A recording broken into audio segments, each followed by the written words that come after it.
Ce qui est important pour l'instant, c'est d'abord la paix. Nous avons déjà beaucoup de problèmes au niveau de l'Est et au niveau de notre pays. Si on doit encore entrer aussitôt dans la Makambouana et qu'on crée les sources de problèmes, mais s'il est possible qu'on crée un tribunal international qui pourra s'occuper sans quota la bilongi à bateau, sans quota la bâton politique à bateau, quota l'andé maïyo sala qui a bientôt ya mabe et kozala et loko ya mala. Et vous avez singama tembele. Ndegonangai. Singa ya matembele. Moi je pense que allons-y molo. Le président Félix Tshisekedi alobaki oyo nyonso nga nazo sali la peuple oyo kozala nanga esengela sala peuple. Ce que ça le peuple était ou bien au milieu libanda, c'est la justice qui va s'en occuper. La justice s'est occupée de cette affaire là et je pense que le vrai droit, le bon droit doit être dit pour que si Kamere ou bien les autres sont des coupables, qu'ils aillent en prison et qu'ils soient condamnés. Si réellement ils sont innocents, qu'ils soient libérés. Voilà. Le Banyamulenge, ce sont des Congolais. Vrai ou faux, je ne sais pas. Mais ce sont des Congolais. Les Bakatakata aussi sont des Congolais. Qui tuent aussi les Congolais. À Nitouri là-bas, les Gomino, tout ça, toute cette partie-là, il n'y a pas que des Banyamulenge. Ce sont des Congolais qui tuent des Congolais. Au-delà de l'ethnie, les Ematu, je ne sais pas, les Lendu, ce sont des Congolais.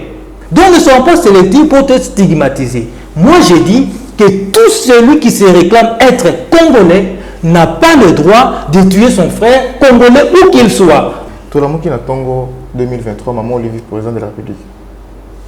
Pardon, tout le monde qui a Tongo 2023. Tu prédis l'avenir. Oui, exactement. Maman Olivier comme président de la République. Maman Olivier. Oui. Tu parles de Maman Olivier? Bien sûr.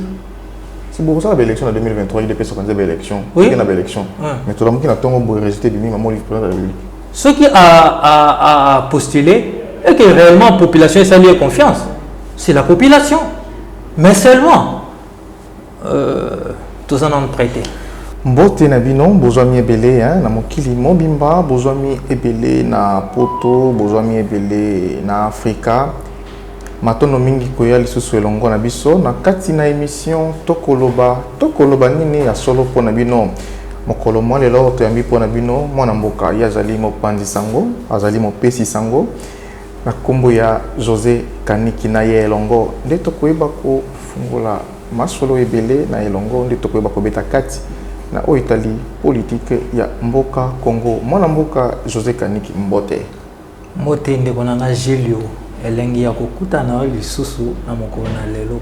OK. So iba Congolais nyonso bazalaka lokola yo oyo ba respectaka ba rendez-vous bien ba respectaka ba promesse na bango ngazala bien po yo respectaka ba promesse na matondo mingi mwana mboka José Kaniki Congo ndenge tozali lelo makambo ekotambola kilikili motuna ezali ya pete makasi pona yo mokolo molelo na bandi nango ya solo te Congo lelo tokoki komibeta tolo te tozali na démocratie soki ezali ya solo pesa biso ba signaux ekolakisa solo te démocratie ekomi ou bien ezali effective na mboka na biso. Merci mingi mwana mboka Julio otuninga motuna soki ya solo démocratie ezali to ezali te okati ya mboka biso. Eh ben d'emblée je dirais nous vivons la démocratie. Pas une démocratie ya solo parfaite mais au moins tokoki ko reconnaître que démocratie est un kati na mboko, c'est-à-dire la démocratie par définition est un pouvoir du peuple par le peuple pour le peuple. Je pense que partant na définition wana na kokolo bango na lingala pena makasité tokoki kotala pe ko loba été to na démocratie. Quels sont les signaux? Bien que ça imparfait, mais au moins toi na belle élection. Tu as une belle élection et puis monsieur Libiso ba konzi mboka. À tort ou à raison, selon les camps, ba kondi mato ba koboya, mais au moins il y a eu une élection. Tu koloba sous signaux ou les autres c'est que ba démocratie ezali. Eza liberté d'expression. Ngana to na ngonga o to tourner émission pour na bana mboka. Liberté o ya makambo ngana koloba. O yo koloba. Je pense pas que et que ça na marteau moko boy to marteau moko boy ba kolanda ba koya na sima na biso pour être ba incriminer biso to ba sanctionner biso outre mesure. Moko yango wana liberté d'expression. Mosusu ezali boye. Liberté politique, il y a quoi adhérer à gauche, toi à droite, na makambo, il y a politique. Na bambo kebele, ti lelo, bazo sala boyinde konangai pour que ba adhérer na ba parti politique parce que connaissez la vision moko, c'est-à-dire dictature. Mais lelo motonyo so akoki koloba. Motonyo so akoki ko revendiquer lobby to banda ko bunda pona revendication pour que ba mouvement citoyen ba lobela, pour que ba politique ba loba, pour que ba l'union so batana kata ba corporation ba yeba ko revendiquer lelo tozo mona ba médecin bazali ko revendiquer, ba enseignant bazali ko revendiquer. Ailleurs, c'est très difficile et puis même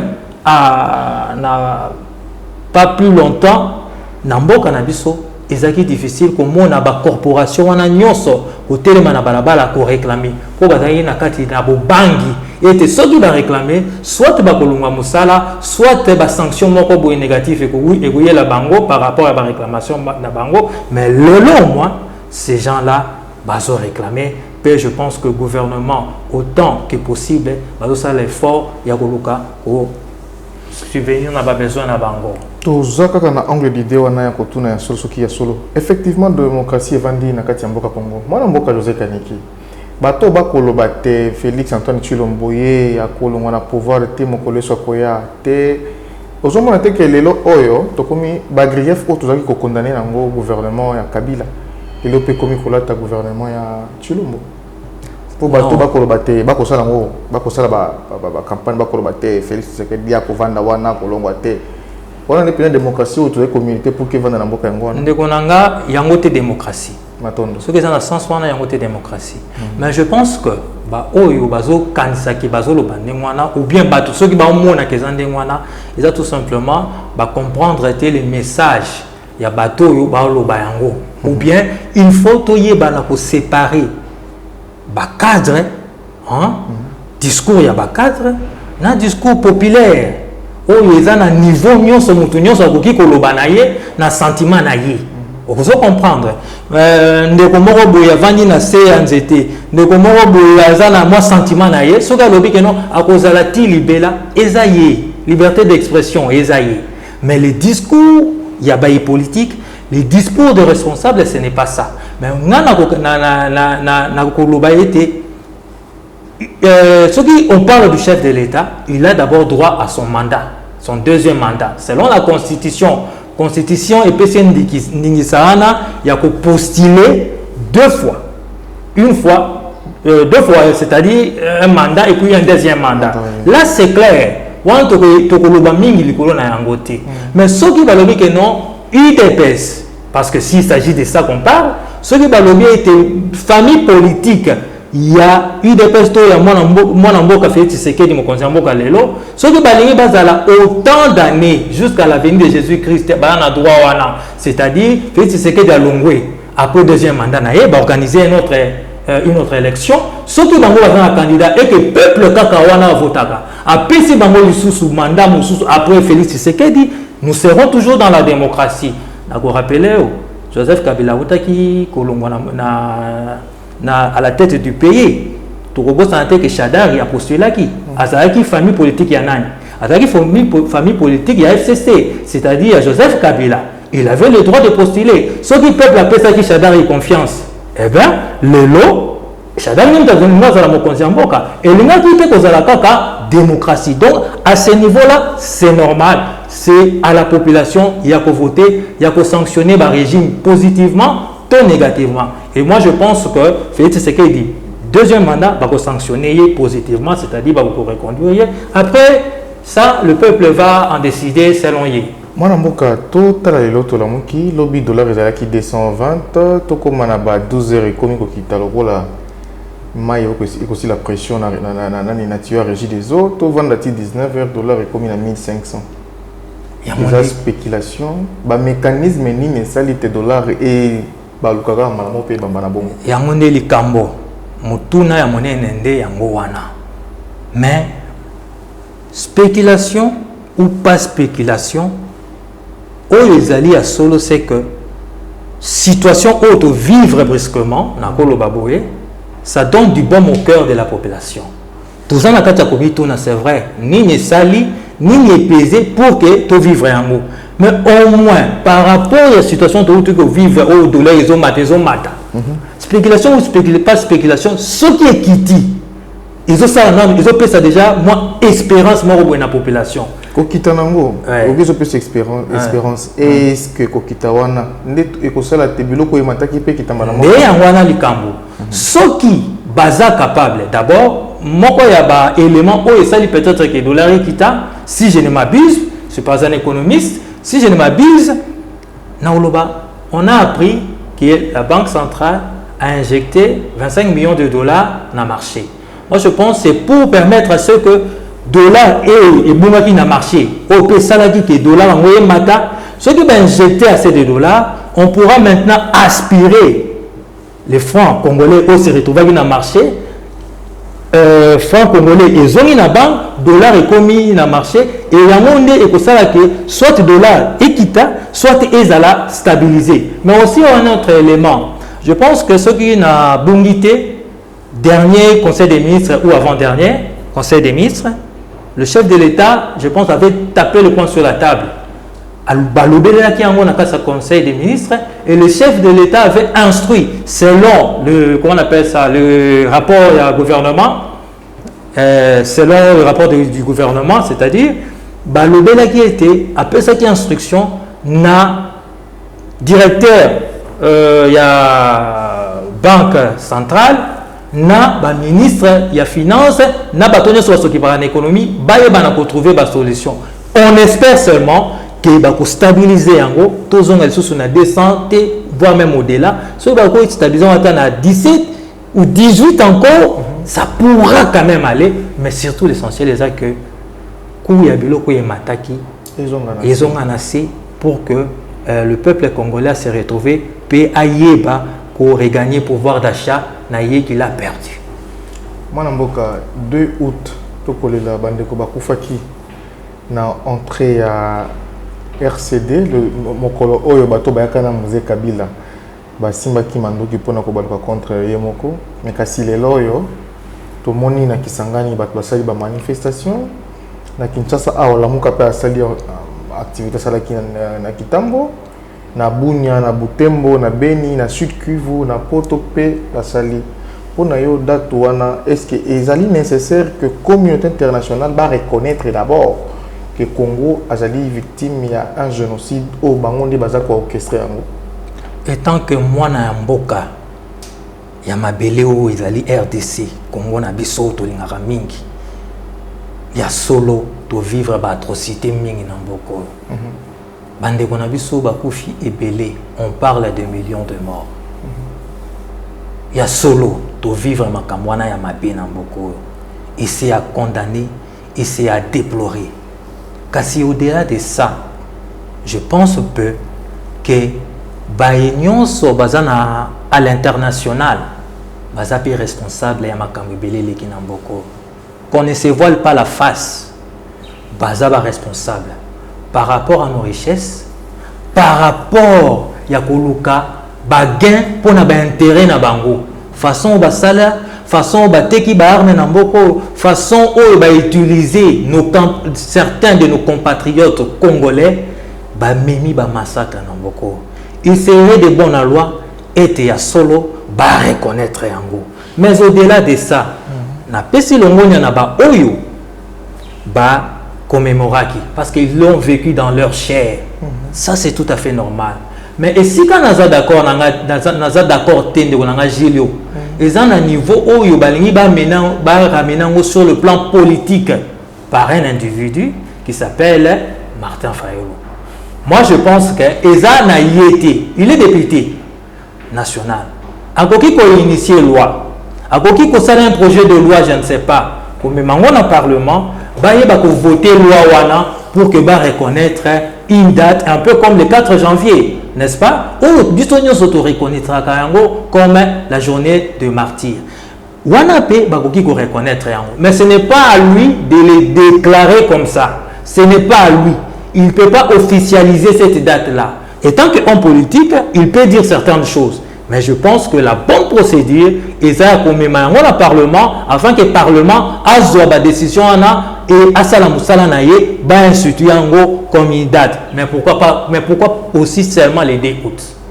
Avant les 2 août, il y a eu aussi des choses dans ce pays. Les 2 août, nous avons élément déclencheur. Il y a Makamboma et Belé pour te Mokolo Yango Ndeba. Robert Wazalaki. Ne konanga Gilio. Na RCD bango ba pesa ki ba homme kata pour un kitona. Nazana. Ba kunda ba mama na mwenga soki na mwenga ba boma batu. Tout ça. Na oti ko lobawa. C'est un long processus. Oh le bien est solo. To condamner yango. To défendre bango te ata mukete. Mais je veux qu'on va au-delà de cette date là. Na entre pays Afdel. Batu pe ba kufaki. C'est que peut faire la paix local à moi justice internationale pour les Congos. Exactement. Là nous sommes tout à fait d'accord. C'est-à-dire que na orientation on héritier il y a FDL ça. Héritier AFDL. Héritier AFDL les causes les AFCC. C'est que la cause la paix poursuivie par rapport à atrocité FDLR. Mais oui, on peut aussi poursuivre certaines personnes oyo bazaraki na kati makambwana. Ça, c'est au niveau international. Parce que je ne pense pas que dans ces pays, on est déjà prêt. Il y a degré. Ça va encore causer beaucoup de soucis à notre démocratie qui est encore fragile. Mais si il est possible. Il ne faut pas que notre démocratie soit fragile. Il faut le bander que notre Félix est fragile par rapport à Makamamboka. Félix Tshisekedi, Azawana, Azosala Moussala na ye. Mais seulement, il ne faut pas mettre la charrue avant le bœuf. C'est-à-dire qu'il faut y procéder dans les cambonions pour que tout en été. Nous sommes dans un pays où l'animosité est en. Ce qui est important pour l'instant, c'est d'abord la paix. Nous avons déjà beaucoup de problèmes au niveau de l'Est, au niveau de notre pays. Si on doit encore entrer aussitôt dans le Makambwana et qu'on crée les sources de problèmes. Mais s'il est possible qu'on crée un tribunal international qui pourra s'occuper sans quota la Babilongi à bateau, sans quota la bâton politique à bateau, quota l'ande maïyo salaki ya bientôt ya mabe et kozala et loko ya mala. Et vous avez Singama Tembele. Ndeko nangai. Babé me pas weekend. Singa ya Matembele. Et ça moulaï. Mais voilà. Félix Tshisekedi je ne suis pas là pour finir.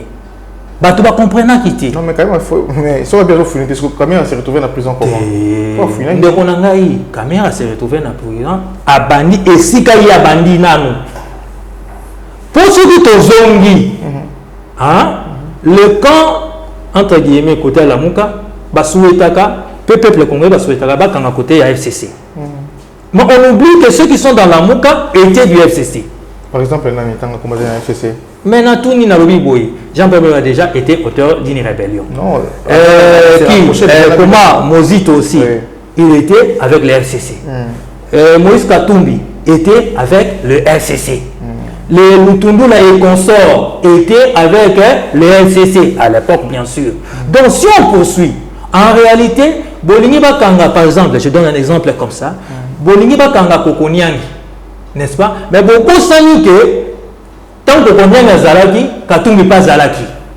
On va crier à la chasse aux sorcières. Moi, je pense que, allons-y, mollo, mollo. Le président Félix Tshisekedi, à l'Obaki, Oyo Nyonso, nga nazo sali la peuple oya kozala nanga esengela ça la peuple ce que ça le peuple était ou bien oublier libanda c'est la justice qui va s'en occuper la justice s'est occupée de cette affaire là et je pense que le vrai droit le bon droit doit être dit pour que si Kamere ou bien les autres sont des coupables qu'ils aillent en prison et qu'ils soient condamnés si réellement ils sont innocents qu'ils soient libérés voilà mon avis. Près de 317 morts, n'est-ce pas, il y a 3 jours, na Kipupu, puis dans le village de Tousouma, Libosopona. Ni n'est pas posé dans le gouvernement congolais, où ils sont dirigés par Chilombo Félix Antoine, pour que nous trouver paix dans les milliers reculés de la OANA. Le Konangaï est regrettable et déplorable de cette situation. Nous souffrons, nous avons de larmes face à tous ces morts. On peut tout reprocher au président Félix Tshisekedi, mais on ne peut pas lui reprocher la volonté. Mais seule la volonté ne suffit pas. La volonté, c'est pour te même message pour la Rokokozom.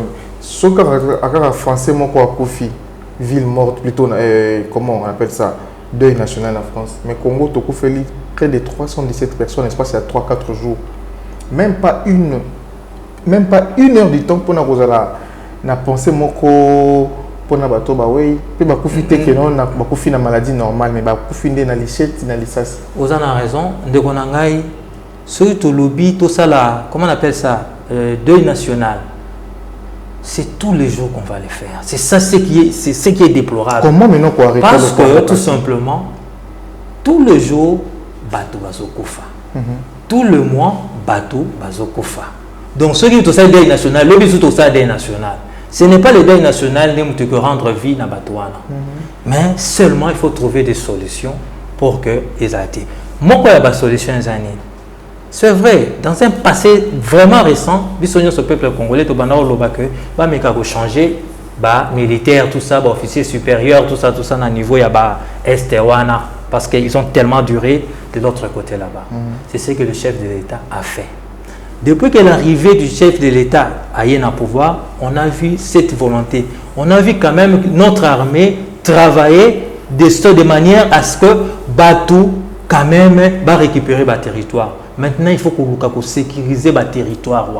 Des difficultés, difficultés zali. C'est vrai, je ne peux pas comprendre comment les Congolais, les Congolais. Quand on parle par exemple de cette milice, je ne sais pas, ceux qui Codeco, tous ces groupes armés, ce sont des Congolais. Nous avons évité ceux qui ont revendiqué Nini pour que beaucoup de mais maintenant, c'est au pouvoir, c'est à l'armée. Et il faut beaucoup de moyens pour renforcer cette armée-là. Cette armée-là, on a quand même la capacité pour permettre à ce que maîtriser la situation wana. Ba groupes armés wana pe ba groupes armés wana ba yebake izabande kona bango ba congolais ndi bazali kokufa s'il vous plaît botika makambazo bagatika makambazo sala wana parce que je ne vois pas en tout cas les éléments où ils ont sala que no bazala na mitema mabe na lolenge wana ba bo mabande kona bango. Et ça l'image moi ça circulé l'arrestation de plus de 600 Érythréens Éthiopiens, Somaliens, la Tanzanie. Tous les services de renseignement tanzanien qui sont au Congo pour soutenir Ngumino et les branches armées. Il y a des gens qui ont coopéré. Il fondamentalement Italie massacre sur la Bakina Kipupu. Et tant que Congolais, qu'est-ce que nous devons retenir na bande ko to ben Banyamulenge. Pour toujours bien on bande connaissance que va ça bateau mais au bango ba ko ça rambo parce que ça pour na oza vraiment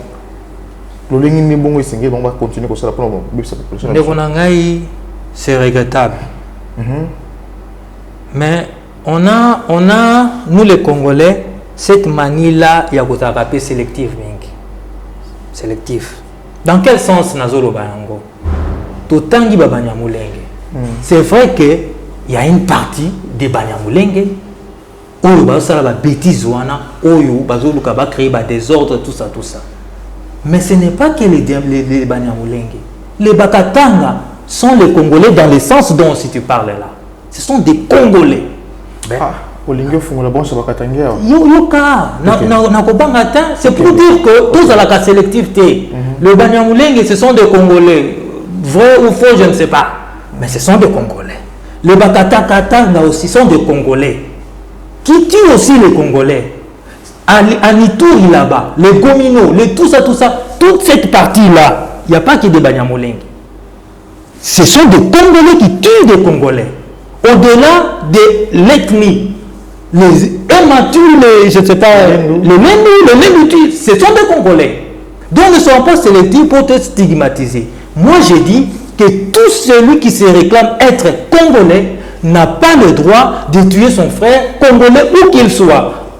Le Cameroun a 100 pour. C'était une affaire de Congolais. Et ça est belé, je pense que bateau Baouti na Éthiopie Nenge Yolobi, comment on appelle ça, na Érythrée, ce qui y a solo, bazoya pour soutenir Banyamulenge. C'est que c'est une affaire internationale. C'est que ça dépasse même nos frontières. C'est qu'il y a des pays qui veulent encore une fois déstabiliser ces pays. Et moi je pense que c'est au gouvernement, c'est au président de la République d'y mettre du sien pour nous permettre est-ce que Batouana, Bayate, surtout que tout ça déjà n'a pas de problème, il y a le Lengewana et Belé, Bayeba, qu'on sécuriser la frontière na biso.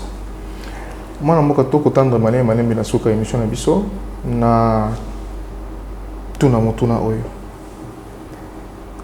Oko mona te que UDPS où ils ont le pouvoir na cache ils ont le pouvoir UDPS la UDPS na UNC na FCC longo beaucoup diriger mboka na lokota trop de kadiocha trop de mensonges même yé mon copé Antoine Félix sur le monde on connaît vérité ça mon que le côté c'est libellé la promesse passeport et qui $30 la promesse aéroport ya nani go passe ils ont ma promesse na ma promesse de bongo RDC comme Allemagne. Non, il faut tout homme politique, il y a solo ça la promesse. Mais il faut suivre les grandes lignes. Il y a la promesse wana. Ce qui est grande ligne, il y a projet naïe, ils ont ça la maté wana to koloba. Mais il faut autant la grande ligne. Parce que tout homme politique dans chaque discours a le barara makamoko boui. Mais moi je vais te citer quelques grandes lignes. Moi, pour la grande ligne, c'est la gratuité de l'enseignement. Mais il y a la Constitution, la gratuité, c'est la Constitution. Mais dans le but de sécurité, c'est dans la Constitution. Salaire, c'est dans la Constitution. Tout est dans la Constitution. La Constitution, en fait, c'est une Bible où ils ont régi tout simplement un pays. Donc, nous, c'est dans la Constitution. Mais le problème, c'est l'applicabilité, il y a dans la Constitution. Grande ligne, pour la gratuité de l'enseignement. Une année après, elle a instauré la gratuité de l'enseignement qui bénéficie à nos enfants, qui bénéficie à nos parents. Et ce qui a pour maintenir en haut 5 ans durant, nous avons millions d'enfants qui ont ABC, avec la qualité de pour les enseignants, pour ministre et pour démissionner pour ministre des études des enseignants fictifs les effets politiques ou bien bévier qui total d'abord l'essentiel. Le reste il faut solutionner le problème. Les enseignants ont droit de réclamer. Les longs mois ils réclamer l'enseignement. Au-delà de ça, pour nous retenir les sous-sous, quand nous avons dit que non, les droits, comment l'état de droit, c'est-à-dire l'état de droit, c'est la justice. Oui ou non, tout le monde que les lignes sont en train de bouger aujourd'hui, une année après ou une année et demie après. Oui, ça c'est une deuxième grande ligne. Troisièmement, tout ça, on va comme la sécurité, où ils ont pris sa vie sur milinga. Oui ou non, on voit que le chef de l'État, après une année, tu te crées des ennemis. Tu vas te créer des ennemis. Il faut aller mollo avec l'armée. La grande miouette, on va avec stratégie. Le lotomoni quand même, il y a eu ces ordonnances qui vont permettre à ces militaires-là de prouver de quoi ils sont capables avec le moyen de l'État. Le 3, grande ligne, Yangoana. Le oui ou non, enseignant, à l'époque, Bazaki payé. Le lot, plus de 100 000 enseignants, Bazaki quand même payé. Mais Bazaki tellement ébélé que tu as malé, mais ti Bakofutama. Bazali Kofutama na Tony. Il y a 92 Mwanamboka. Toi, ils ont commandé 2000, 2200, il faut dire 100%, veut dire le surplus, il y a Obango qui bénéficier. Tu vas Futama na 90. Fotala nano, le taux avant dollar ou matandenge, matio. Taux ya banque ils a combien? Mwanamboka, avant Félix, plutôt après Kabila égal avant Kabila ou différence des alliés. Ndekonanga, on peut ce élément. Avant Félix égalité pendant Kabila. Na lo bango ndenge wana. Matondo. Ndekonanga. Le CLC qui a été réprimé pendant des années. Oh, bato bakufaki na l'église, batambolaki. Nande wana biso aussi Mukendi et ainsi de suite. Le FCC a marché. L'expression, c'est-à-dire la liberté d'expression. Ba bévier kozala kaka ndekonanga. Mais malemi, il faut petit à petit qu'on élade tout longola ba bévier wana. J'ai vu ba image na États-Unis, batone bazali ko tomboka, mais ndenge pe bazali gazé. Na longwe wana, na ke na mususu ndekonanga yi. Tolobi état de droit. Cette affaire de 100 jours qui nous a tous touchés à l'époque, il y a eu comme une lettre à la poste, c'est-à-dire il y a eu salima. Mais le lot, moi, la justice a zolandela, le lot, Toyoka qui, je pense, Rita Bola, qui peut mapper. Donc, c'est-à-dire que la justice a un œil dessus, sur la gestion du pays, chose qui n'était pas le cas. Na quel sous mosika tokeya ta na gérance ya pandémie ya santé oyo ya santé oyo ezui makama, c'est vrai, mais ceux qui tolobi boye, ceux qui totali ba mort ezali na bamboka ebele, taux de létalité na bamboka ebele par rapport à biso, moi je pense que quand même Moussala et Salami. C'est vrai que ce n'est pas parfait. C'est vrai que tout n'est pas à 100%. Mais seulement, il y a un progrès qui s'est fait. Lelo, gérance quand même, et Salami, malam. To joa motoune asuka. To prédire l'avenir. To la moki na tongo 2023, maman Olivier, président de la République. Pardon, on a dit to la moki na tongo 2023. To prédire l'avenir. Oui, exactement. Maman Olivier a commis président de la République. Maman Olivier. Oui. Tu parles de Maman Olive? Bien sûr. C'est pour ça que l'élection en 2023, il est peut-être organisé l'élection. Oui. Il y a une élection. Mais tout le monde qui a le résultat de Maman Olive président de la République. Ce qui a postulé est que réellement la population est liée confiance. C'est la population. Mais seulement, tous en ont prêté. Maintenant, nous avons une émission. Nous avons répondre à Mituna Obiso, Nakosenga. Merci Nabino Bouzarek Kebile qu'on a pu à travers PSA Masolo Télévision. Émission Tokoloba, Tokomi Asolo Nasuka. Moi, je un dernier mot par rapport à Mokolo Malelo. Merci beaucoup Nayo. Logolo Yambinga Lesusu. Nagoloba na peuple congolais était to zonga simate, to kende liboso, to za na confiance, to ebake ya solo makambo ebele ya mabe salami na mboko yo. Ezo senga molo na changement de mentalité na biso ba congolais na force na volonté oh mon konzembo kasana yango, je pense que les choses iront molo de mieux.